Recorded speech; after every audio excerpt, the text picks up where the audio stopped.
महाराष्ट्राच्या राजकारणात एक असं पर्व आहे ज्याची चर्चा नेहमीच होते. ते म्हणजे फडणवीस पर्व.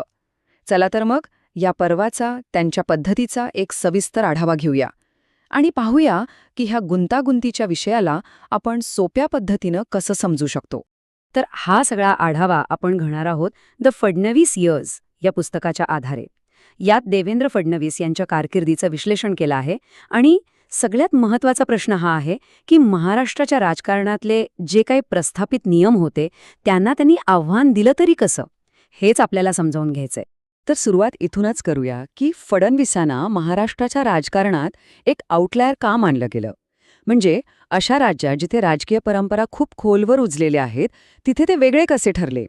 आशिष चांदोरकर यांचं विश्लेषण असं सांगतं की फडणवीसांनी 3 महत्त्वाच्या पातळ्यांवर पारंपरिक राजकीय चौकटीला, आपण म्हणू शकतो, एक प्रकारे धक्का दिला.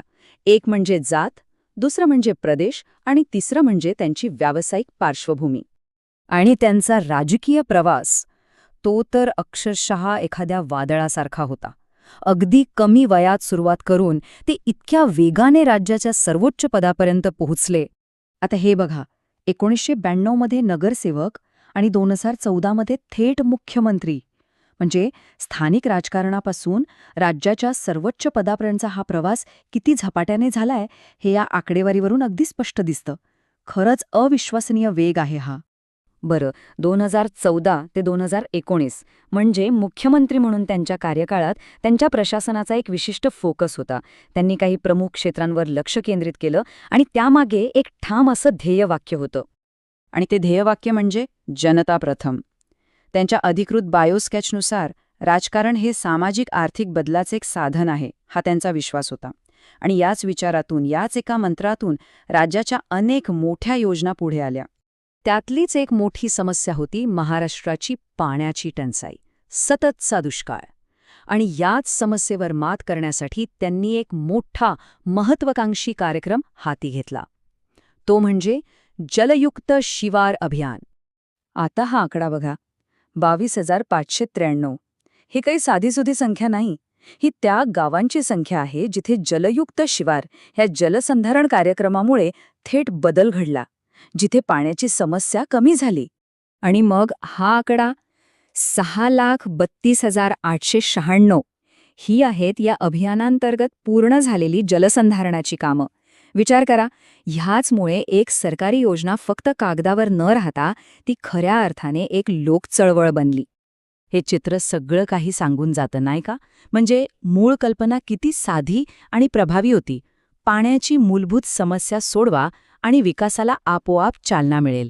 अगदी तळागाळातून होणारा बदल. पण गोष्ट फक्त जलसंधारणापुरती मर्यादित नव्हती. या कार्यपद्धतीचा एक दुसरा मोठा भाग होता, तो म्हणजे पायाभूत सुविधा, म्हणजेच इन्फ्रास्ट्रक्चर. कारण राज्याच्या विकासाला गती द्यायची असेल तर चांगल्या कनेक्टिव्हिटीला पर्याय नव्हता. आणि मग समोर आले ते हे मोठमोठे प्रकल्प. नागपूर मुंबई समृद्धी महामार्ग, Mumbai coastal road, trans harbour link, Mumbai Pune नागपूरमधलं मेट्रोचं जाळं. या सगळ्याचा उद्देश एकच होता, राज्याच्या प्रमुख आर्थिक केंद्रांना जोडणं आणि शहरांवरचा ताण कमी करणं. याचं एक उत्तम उदाहरण म्हणजे मुंबई मेट्रो.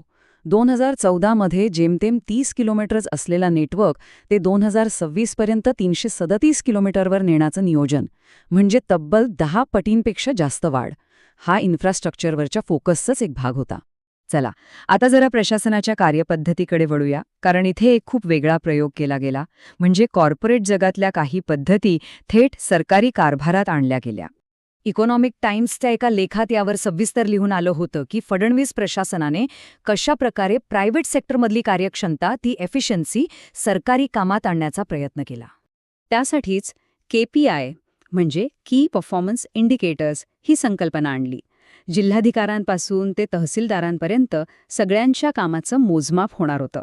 यामुळे झालं काय, तर सरकारी योजनांच्या अंमलबजावणीसाठी अधिकाऱ्यांची जबाबदारी निश्चित झाली.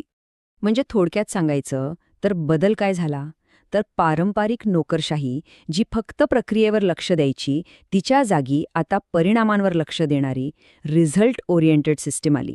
आणि महत्त्वाचे प्रकल्प अडकू नयेत, त्यांना वेग मिळावा, ह्यासाठी एक खास वॉर रूम तयार केली होती, जिथून सगळ्या गोष्टींवर नजर ठेवली जायची.